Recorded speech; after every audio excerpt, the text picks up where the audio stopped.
Anyway, next article. Glen Beck.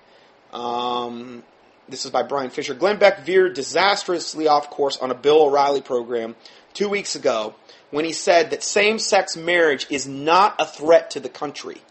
Here's the moral compass of the country now, Glen Beck, saying on Bill O'Reilly that same-sex marriage is not a threat to the country. And that's a quote.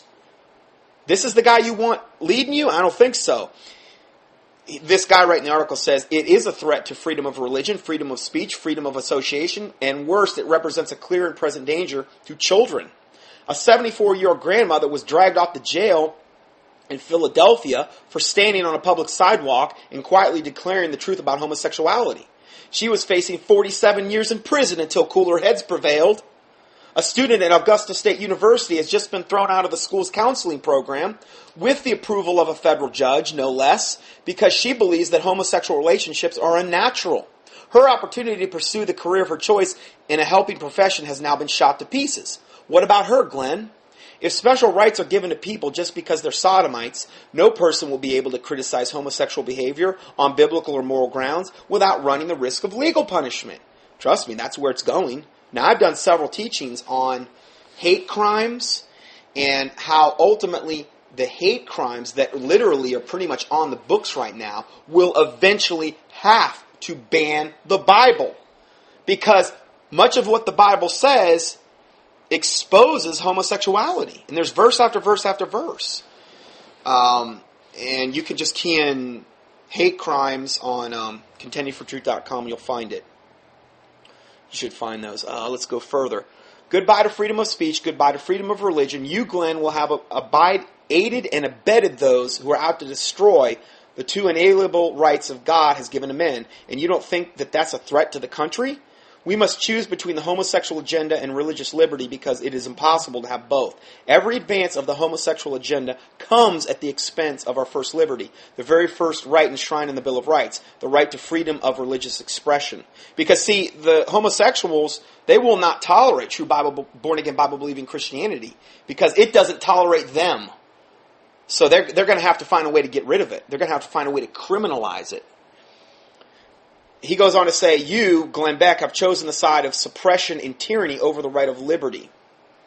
You announced the formation of a new black-robed regiment to call the nation out of spiritual darkness.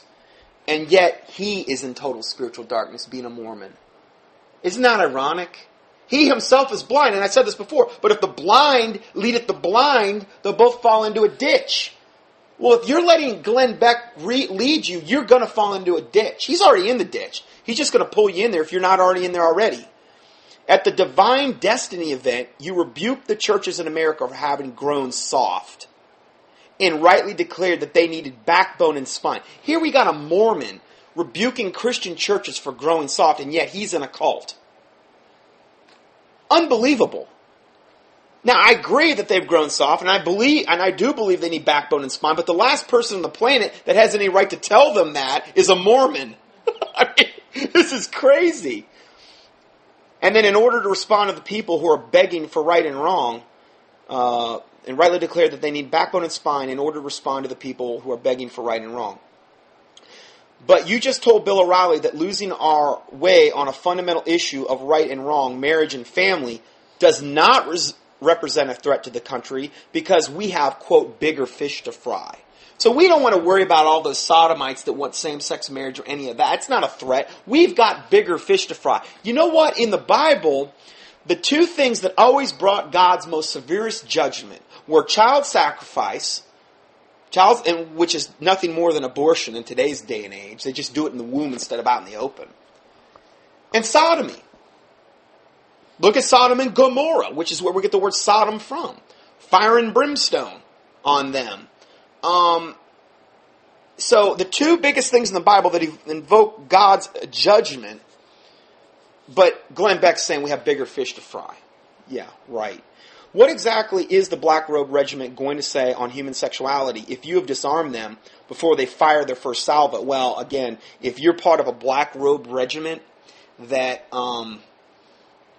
is commissioned by Glen Beck, I would seriously consider going AWOL on that one. Get out of it, because you don't want him as your head. Perhaps worse, you seem cavalier about the devastating impact homosexual marriage will have on children, who will be adopted haphazardly into homes, either having two mommies or two daddies. I mean, that's a sick scenario there. What an abomination. I wrote that part in. Anyway, I went over the stuff on James Dobson. That's all we have for today. I ran over on my third part here.